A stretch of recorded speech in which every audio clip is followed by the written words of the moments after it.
Sa kanina naman po, sa final sa amin, ni dating Pangulong Duterte, at sa kapamilya ko, to Trillanes, you are barking at the wrong tree. Kung seryoso ka talaga, bakit di mo kasuhan yung mga totoong mga corrupt talaga? Bakit di mo kasuhan yung mga financials mo? Yung mga contractor, alam mo yun. Alam mo yun. Kita mo na, nakailang buwan na tayo dito sa pagdidinig sa Senado. Ilang hearings na po. Lumalabas naman yung totoo, sino yung mga contractor. Yung talagang may-ari, sila mismo yung may kontrata, sila yung mismong kumikita, sila yung contractor, sila pa yung congressman, sila yung habulin mo, Trillanes.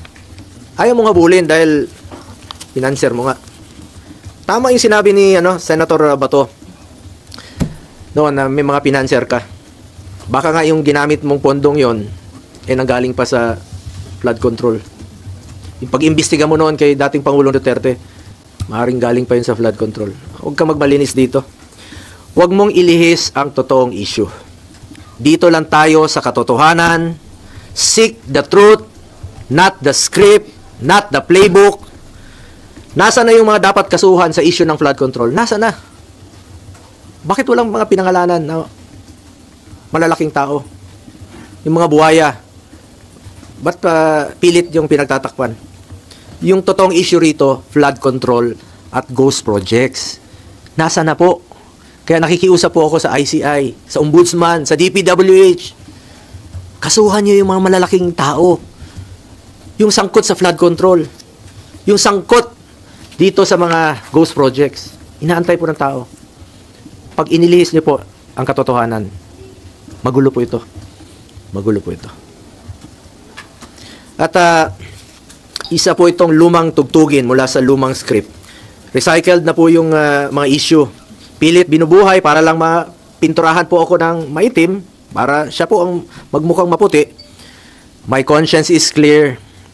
Unlike him, panlabas o panloob, pati konsensya niya madumi. Ang layunin niya ay proteksyonan lang po ang kanyang mga financer at mga nasa likod ng black propaganda na ito. Ang dapat kasuhan ay ang mga financiers kasi sila po yung totoong mga nagnakaw. Hindi po ako magnanakaw. Hindi po ako contractor. Senador po ako na nagsiservisyo lang po sa ating mga kababayang Pilipino. At may delikadesa po ako. Yung prinsipyo ko po sa buhay, yan lang po ang pwede kong pangalagaan sa ngayon.